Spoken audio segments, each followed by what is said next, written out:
Podcast.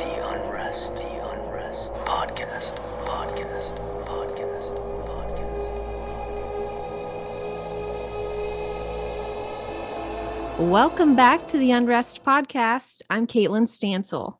And I'm Madeline Green. We hope you guys have been enjoying the podcast. And if you haven't subscribed, please go and do that so you never get behind on all of the spooky stories that we share with you guys. And for this week's Real Life Haunt, we talk to Eddie, who says his spiritual happenings started with a dream. I'm Eddie Roberts, and I just recently, of course, finished my first book, A Haunted Life, out on Amazon, and it does detail a lot of paranormal experiences that I've had. And so that's where the idea was born from, and that's how it started. As far as the book, as far as the paranormal stuff, really started, oddly enough, it seems a little disjointed at first. It's only when you step back and look at the big picture that you see how everything ties in, and it's really bizarre. So when I was 4, I started having these dreams, really vivid. I would wake up in the dream. I would be in a backyard, and I can tell you, I remember where everything was in the backyard, how it was laid out, little red brick house, sort of thing. Garage, it was like a separate garage to the side. And there was other kids in the backyard. Most of them were a little bit older or a bit older than me in the dream. Only like 1 or 2 were around the same age. And there was one kid that was, I'm going to say like 10 or 11 in the dream. He was a big kid for a 4-year-old, And he's the one that pulled me aside, like when I first started having the dreams, to lay out the ground rules about what we did here. It was almost like Freddy Krueger nightmarish because, there were rules about we don't touch this, we don't do this, we don't go here. We don't go to the house. We don't knock on the door. We don't look in the house. There's a monster in there. You never go in there, and that was the rules. And we would just stay in the backyard every dream. And I had them repeatedly till like I was probably around 10, maybe even 11.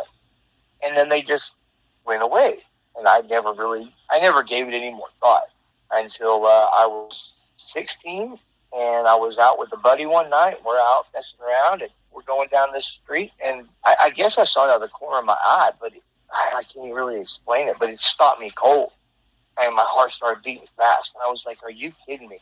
And I turned around and looked, and it was the house. And I'd never seen this house before. I'd never actually been there before. But I found the house, and I was blown away, just shocked to the core. We go back to his house, and me, him, and his brother are talking about it. Like all the dreams that I had just all of a sudden came back. It was like a rush, Mm-hmm. And I was like, oh my gosh, I can't believe this. And I explained what was where in the dream. And his brother, one of my other good buddies, he was like, there's no way. So we got to go back. We eventually went back. We braved going through the driveway up to the backyard. Because it was when you would approach the house, you got a really heavy feeling. It was a little bit of fear, a lot of trepidation, some anxiety. Like you just felt like you didn't belong there. And I thought it was just me, but they felt the same thing. And I thought, well, maybe it's because I feel it in what I'm saying, but it really wasn't the case. Other people that went there that we really didn't say anything about felt the same heaviness. And that was like a later experiment. But yeah, we go there and we get to the backyard, and everything was exactly as I said it would be from the dreams. As far as like what was where and how, it was beyond bizarre. And it was a vacant house. Nobody had lived in this house for, I think, almost 8 or 9 years at this time. Did you ever do any research or look into why you may have been dreaming about this particular house? This is pre-internet days, obviously. This was back in the day. And trying to do any research, of course, was, it wasn't as easy as it is now. Of course, now finding older records can be difficult. But we did have a friend whose mom was in real estate, and we asked her to look into it. And she was curious, and we were just like, one of our, buddy's moms mentioned the house, and so we were just curious about it, blah, blah, blah. So her mom came up and did some looking into it. And what she was able to find for us was that The house had been vacant for 8 or 9 years. It had just been sitting there on the market. It kept switching real estate companies because it just wasn't moving. And the previous owners had only lived there about 18 months when they sold it. And before that, it had been vacant 2 or 3 years. Previous owners had only been there about a year, and they sold it. And that was kind of the history of the house, going all the way back to, I think, the 50s was around the time I believe it was built. A lot of things seem to tie back into the house.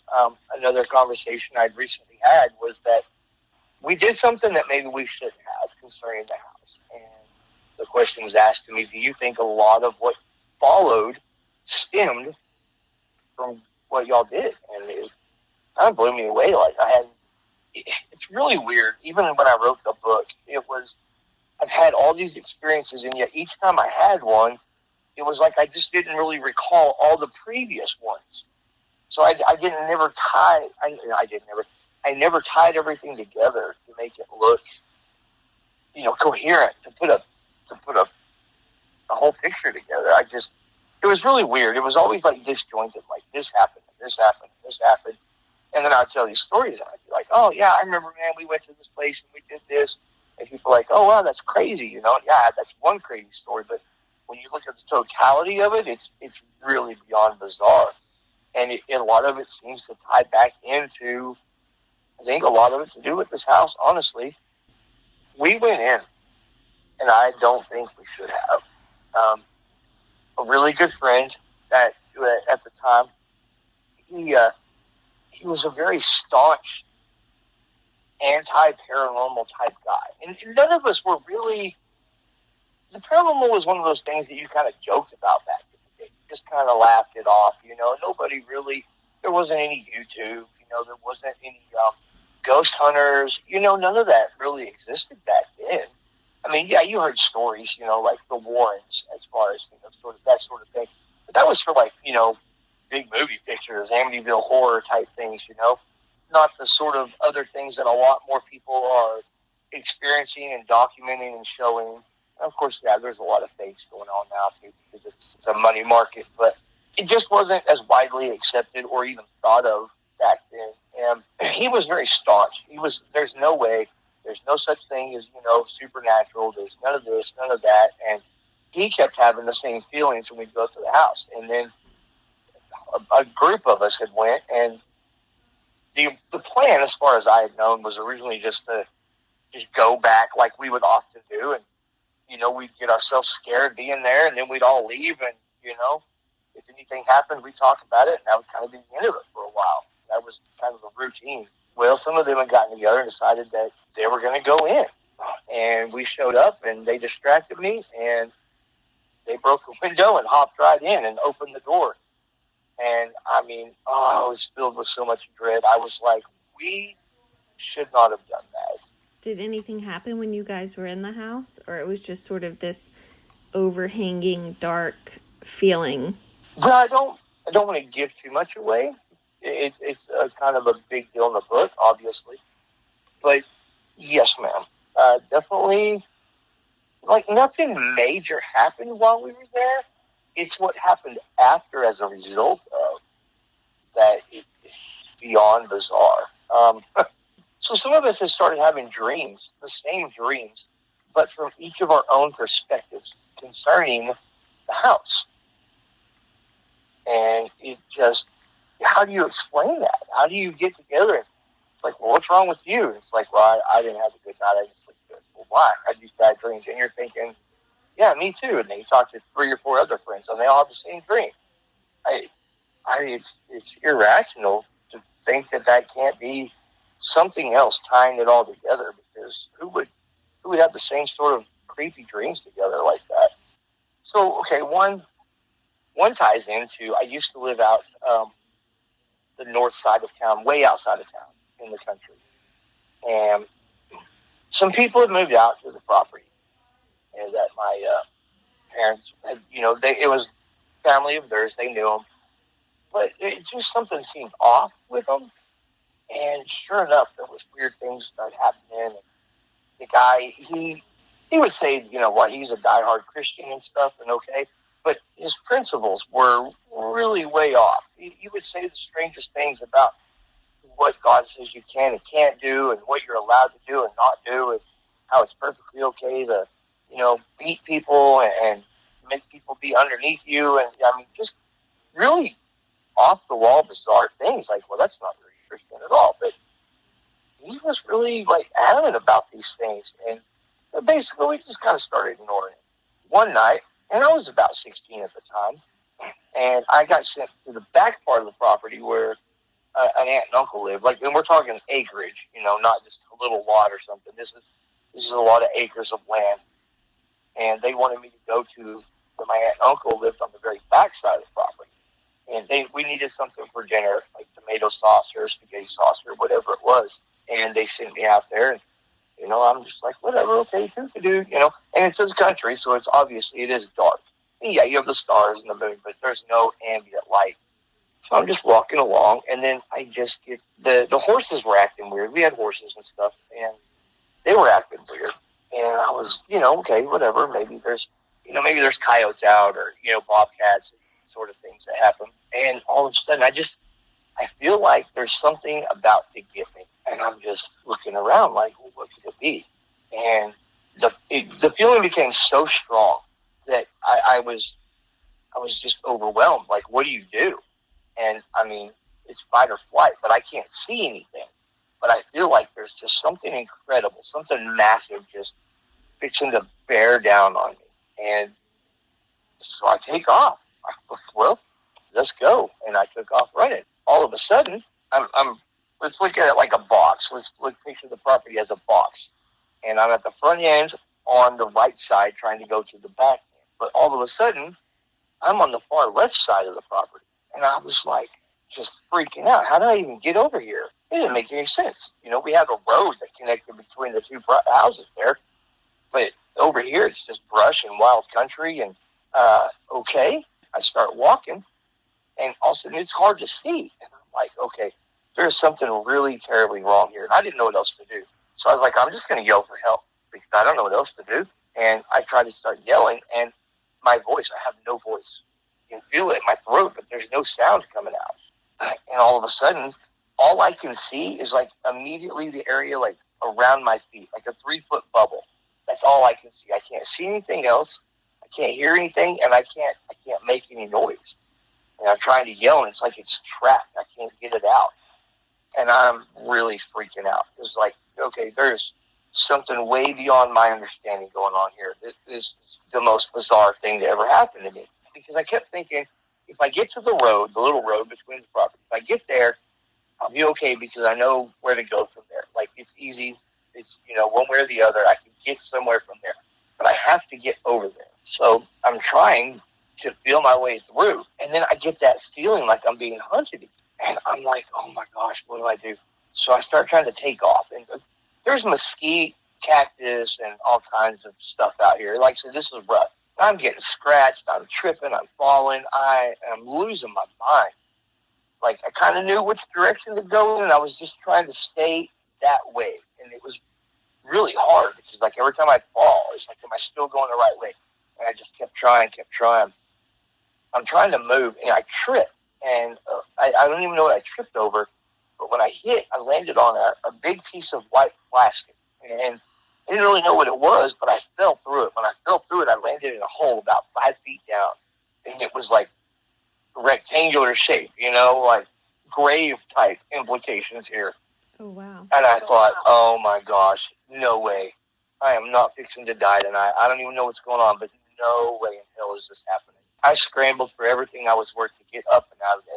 And I'm still trying to yell. I'm still hoping that I can yell and break through and somebody can at least come outside and see what's going on. That I'm not just going crazy. This isn't some weird mental breakdown or something. I end up scrambling out of the hole. I do finally get out. And I'm just pretty much on hands and knees, and I'm just hauling butt as fast as I can. And I hit the road. And when I hit the road, I can see again. Okay. I still have no voice, but I can see again. And I'm like, okay, I figure out where I'm at. My aunt and uncle's house, I was closer to their house now than I was. And I thought, I have to get there. That's all I can think of. I just have to get there. And again, then it's almost like I heard something. I heard something behind me. And I just knew that whatever this was like the biggest, most evil, demonic monstrosity that you could just ever imagine. I could feel it to my bones that this is what this was. And I ran for everything I was worth. I mean, I jumped their fence. I didn't even open the gate. I just hopped right over, hit the porch, and I'm pounding on the door. And then it gets even more bizarre because as soon as I started pounding on the door, all memory of like the last, 5, 10, 15 minutes, however long, it was gone. I had no recollection of it at all. My aunt opened the door, let me in. She's like, "Hey, what are you doing?" I was like, "Oh, I'm like normal." I was like, "Hey, I'm here to get some tomato sauce or whatever." And she was like, "Well, let me look." And I'm like, "Sure." And she's like, "Why are you all sweaty and breathing heavy?" And I was like, "I don't know. I don't know. Nothing seemed abnormal or wrong." I went back, talked to my cousin. We had a few minutes, messing around, talking. She didn't have anything, so I was like, "Okay, cool. Guess I'll go home." And I walk out the door, and as soon as I get to the gate of their yard, all of it came right back.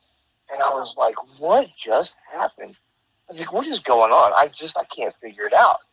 I'm debating, like, do I want to try to go home or do I just go back? And if I go back, I'm not going to leave, obviously, because whatever this is, I'm ill-equipped to handle this. And I was like, how crazy are they going to think I am if I go back? And I'm pounding on the door again. Hey, there's a demonic monster chasing me, Who would really buy into that? And so I didn't know what to do.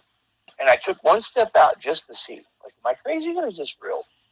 And it was almost like I could feel it lurking, just waiting, like come on down the road. I dare you, come on. And I was just like, what do I do? And then I kind of had like a little bit of flash of, I guess, inspiration in a way, a little bit of brilliance, something. So I went old school biblical. I dropped to my knees and I just started praying. Right there in the dirt in the road in the middle of the country, I just dropped to my knees and started praying as hard and as fast as I've ever prayed in my life. It's like, I don't know what this is, Lord, but I need help. I need protection, and I was just going. My prayer was answered. I felt something surround me. And in a way, I can't explain how, but it was like there were two angels that were sitting right there. Big angels, like 12, 15 foot tall is kind of how the impression. Huge, big giant wings, and they just surrounded me. And I stood up and I was like, is this real? And way off in the distance was the highway. And there was a car coming, and there was a curve in the highway. And when the car hit that curve, the headlights, kind of would shine, ish. It was really distant, but I saw the headlights going around me as if I was, like off of a windshield, like it around me, just like it didn't go through. I could see it reflecting off around me, and I felt invincible. I knew if somebody dropped a nuclear bomb right there, I would be just fine. Nothing in the world could touch me right now. I was the most impervious thing in the world. I was completely free of everything. And I was like, oh, yeah, here we go. And I kind of got cocky, but then it was kind of like it wasn't really a voice. It was more like a thought or a suggestion that this is a gift. This isn't something for you to have and to hold and to take advantage of. This was given to you in your time of need. Use it and appreciate it for what it is. And I felt, oh my gosh, I felt so humble. Because then I'm like, well, man, I'm not even sure I'm worthy of this. But yeah, I needed it. Oh my gosh. And I walked all the way back to the house. I walked in. As soon as I walked in, it was like protection went through, but I was home. I was safe. And when I walked in, my stepmom saw me. And she called me over. She goes, what is wrong with you? What happened? I was like, what do you mean? She goes, you're white as a ghost. And I was like, well, something happened, but I don't really know how to explain it. And her and my dad sat me down, and I told them what happened. And ironically enough, my younger sister had been doing dishes staring out the window. And she said she didn't like what was outside because it made her feel creepy. And they were like, what do you mean? Now, this is while I was gone. She said it made it, and she was 12-ish, I think, at the time.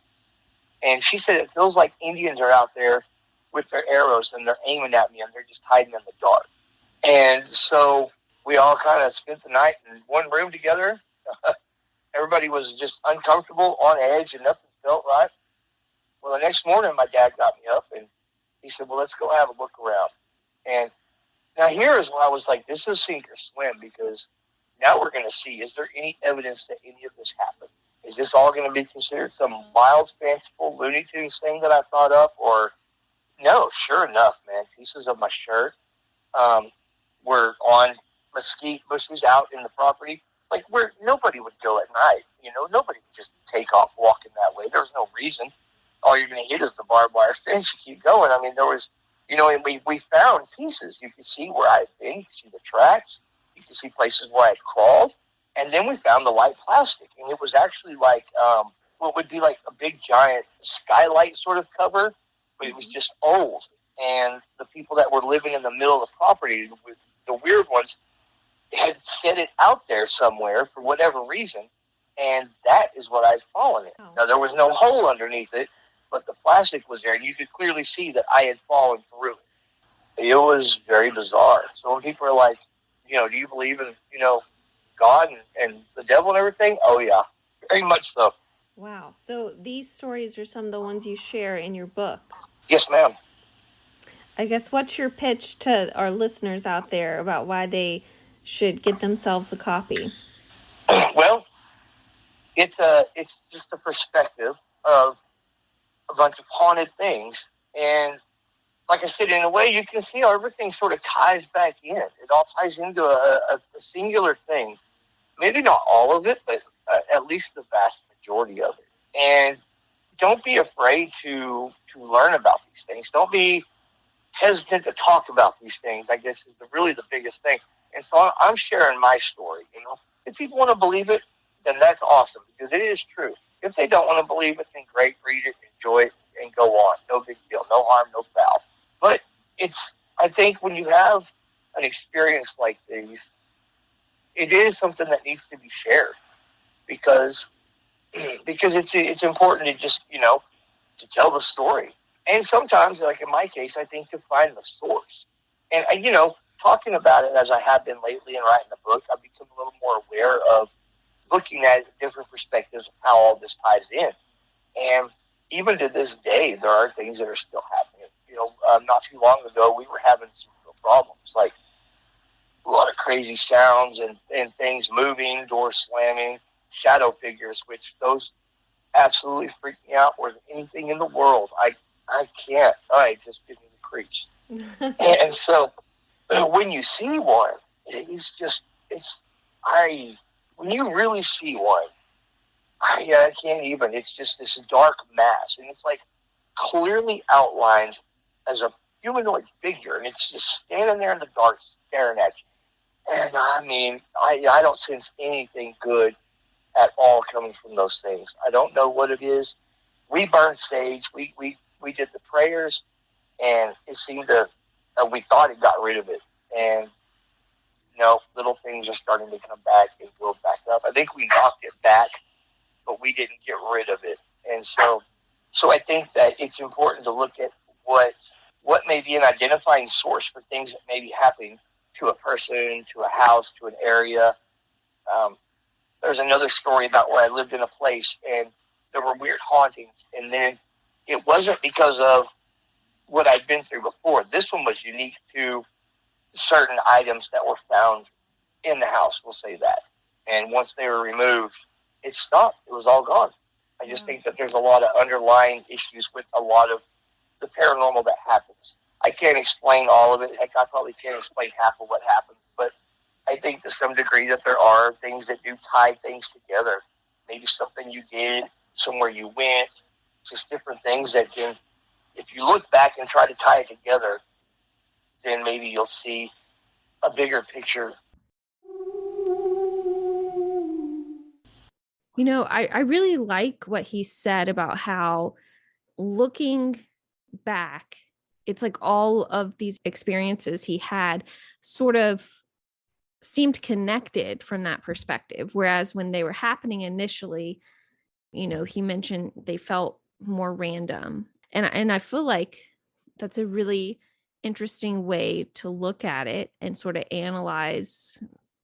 Maybe if you're having paranormal experiences, look back, try to connect the dots, see if they're connected to something that happened that you might not have considered originally for causing those sort of things.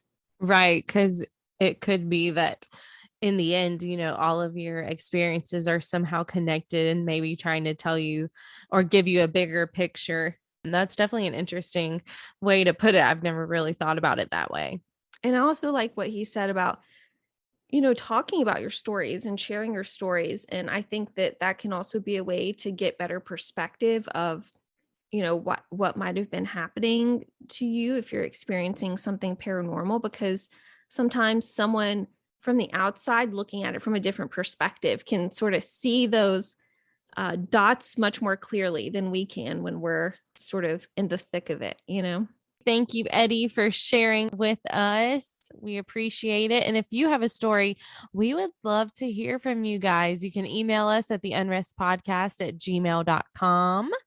Or you can like our Facebook page or join our Facebook group. We like to share a lot of unique extra content there. And we're on TikTok. Join us. Until next time. Unrest in peace.